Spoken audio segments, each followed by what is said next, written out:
نحمده ونصلي على رسوله الكريم اما بعد فاعوذ بالله السميع العليم من الشيطان الرجيم بسم الله الرحمن الرحيم رب اشرح لي صدري ويسر لي امري واحلل عقدة من لساني يفقهوا قولي رب يسر ولا تعسر وتمم بالخير۔ سورہ زمر آج ہم شروع کریں گے، آیت نمبر 1 سے 13 تک۔ بسم اللہ الرحمن الرحیم۔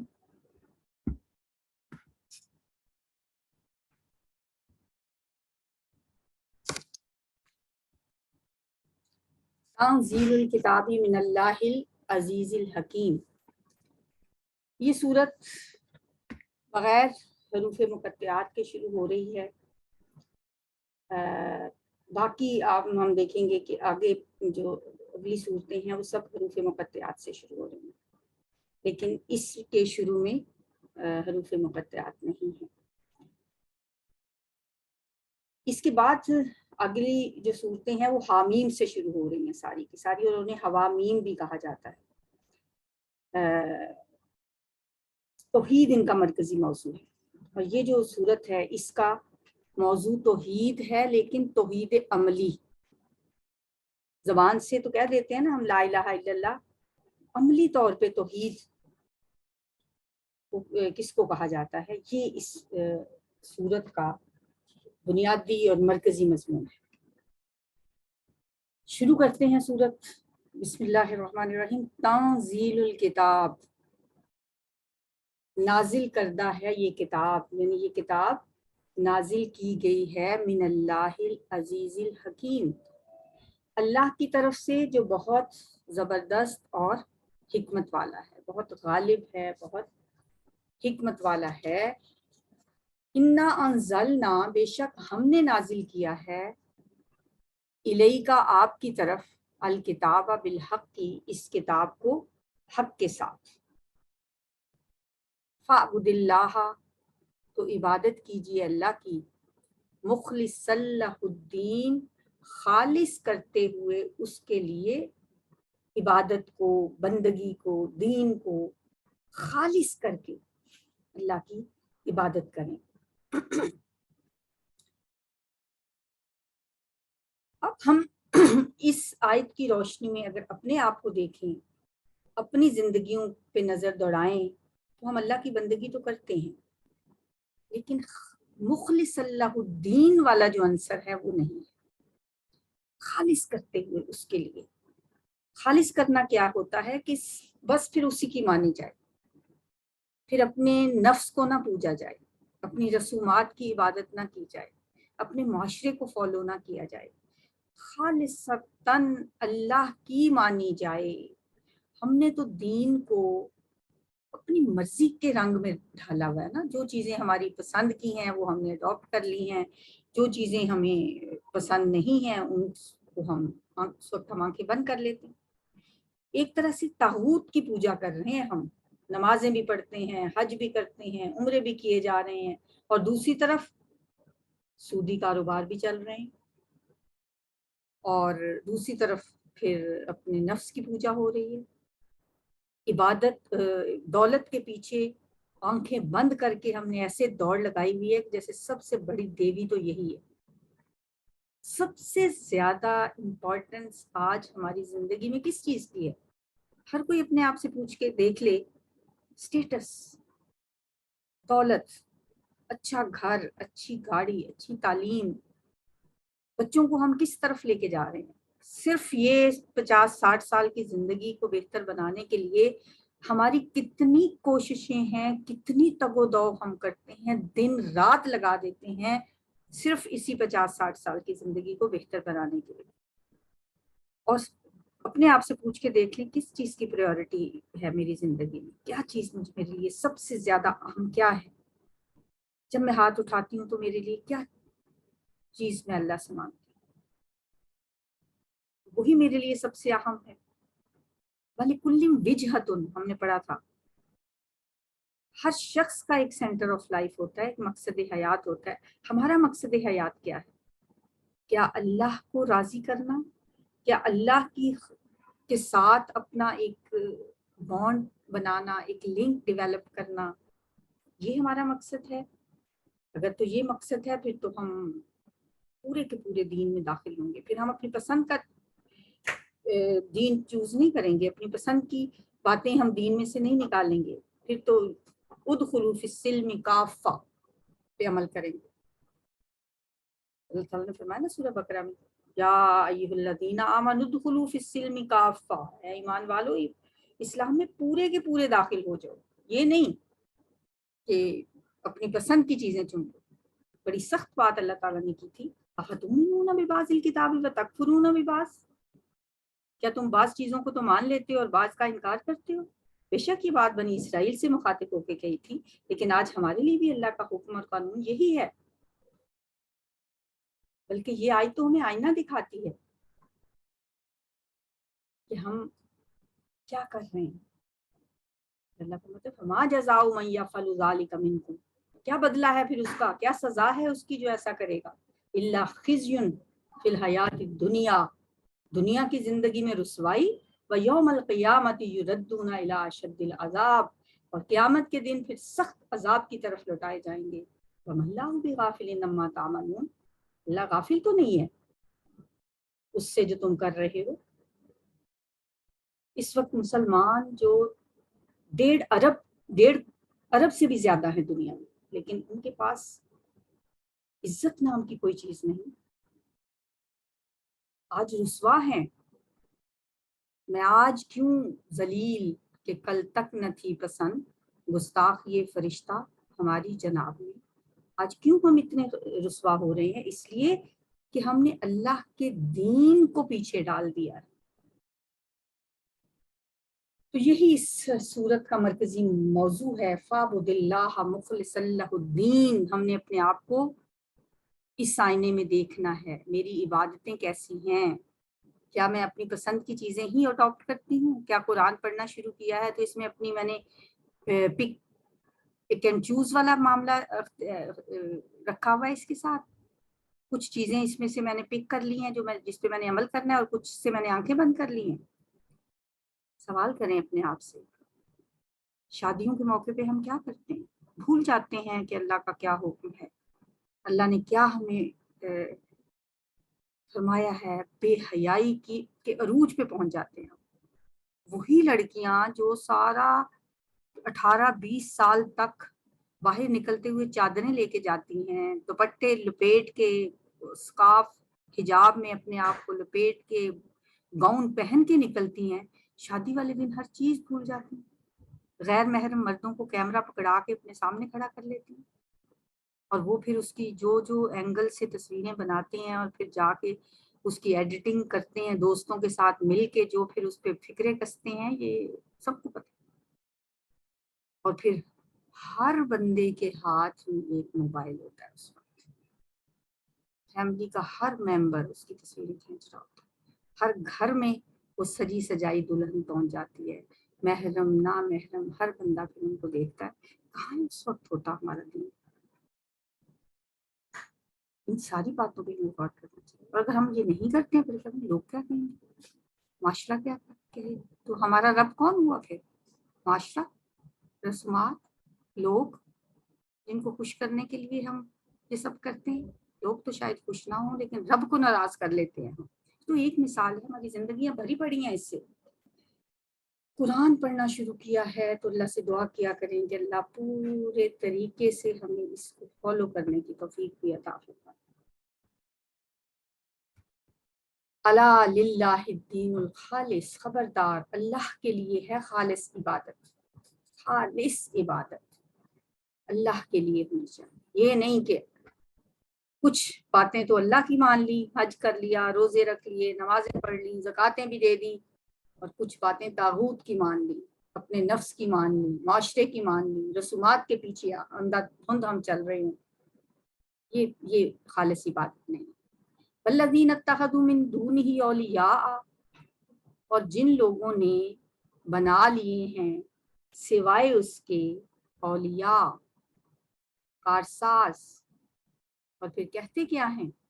اللہ کو چھوڑ کے کچھ بت بنا لیے ہیں، پھر کہتے ہیں ما نعبدہم، نہیں ہم عبادت کرتے ان کی، الا مگر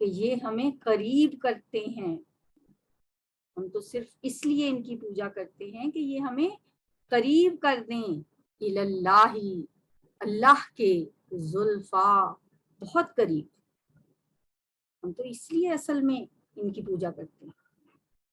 دوسرے معبودوں کو تو ہم اللہ تک پہنچنے کا ذریعہ سمجھتے ہیں، اللہ کا قرب حاصل کرنے کا وسیلہ سمجھتے ہیں. اصل عبادت تو ہم اللہ ہی کی کرتے ہیں. فرماتے ہیں ان اللہ یحکم بینہم، بے شک اللہ فیصلہ کر دے گا ان کے درمیان، فی ما ہم فیہ یختلفون، ان باتوں میں کہ وہ ان میں اختلاف کرتے تھے. یہ آیت بہت اہم ہے کہ اللہ ایک دن فیصلہ کر دے گا جن باتوں میں اختلاف کرتے ہیں لوگ.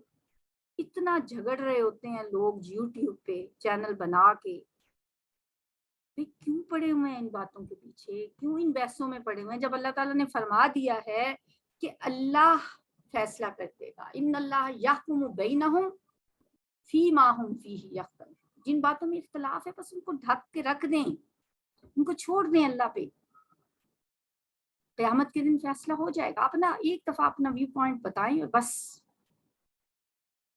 پھر دوسرا بندہ اس کے خلاف اپنے دلائل لے آتا ہے، پھر پہلا دلائل نکالتا ہے، پھر جھگڑے، پھر لڑائیاں. جب بھی دین میں ہم ان اختلافات میں پڑے تو اصل ہدف سے ہٹ گئے. تاریخ ہمیں بتاتی.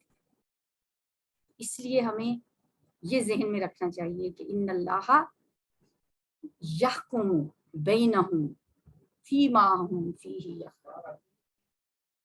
ان اللہ لا یہدی، بے شک اللہ تعالی نہیں ہدایت دیتا، من ہوا کاذب کفار، جو کہ ہو جھوٹا اور ناشکرا. جھوٹے اور ناشکر انسان کو اللہ تعالیٰ ہدایت نہیں دیا کرتا. لو اراد اللہ، اگر اللہ چاہتا، ان یتخذ ولدا، یہ کہ وہ بنائے اولاد، استفا مما، تو وہ ضرور چن لیتا اس میں سے جو یخلق، وہ پیدا کرتا ہے، ما یشاء، جو جسے وہ چاہتا. یہ اللہ کی اولاد بتاتے ہیں. کبھی کہتے ہیں کہ فرشتے اللہ کی بیٹیاں ہیں، کوئی کہتا ہے کہ حضرت عزیر اللہ کے بیٹے ہیں، کوئی کہتا ہے حضرت عیسیٰ علیہ السلام اللہ کے بیٹے ہیں. کہتے ہیں کہ اگر اللہ کو اولاد چاہیے ہوتی، اگر واقعی اللہ کا ارادہ ہوتا کہ کسی کو اولاد بنائے، تو اپنی مخلوق میں سے جسے چاہتا وہ چن لیتا. اسے کون پوچھنے والا تھا؟ نہ اس کی کوئی اولاد ہے اور نہ ہی اس کے ہاں کوئی اولاد کا تصور ہے. وہ اکیلا ہے، خالق ہے، ہر چیز اس کی مخلوق ہے، فرشتے بھی اس کی مخلوق ہے. سبحانہ، وہ پاک ہے. واللہ الواحد القہار، واللہ اکیلا ہے، کل کائنات پہ چھایا ہوا ہے، قہار ہے، بہت غلبے والا ہے. خلق السماوات والارض بالحق، اس نے پیدا کیا ہے آسمان اور زمین کو حق کے ساتھ. یکور اللیل علی النہار، وہ لپیٹ دیتا ہے رات کو دن پر. وَيُكَوِّرُ النَّهَارَ عَلَى اللَّيْلِ، اور وہ لپیٹ دیتا ہے دن کو رات پر. یہ مضمون کئی دفعہ قرآن میں آیا ہے، بہت تکرار کے ساتھ آیا ہے. کسی جگہ پہ یولج اللیل فی النہار و یولج النہار فی اللیل کے الفاظ آئے ہیں، اور یہاں پہ یکور کیا ہے، لپیٹ دیتا ہے.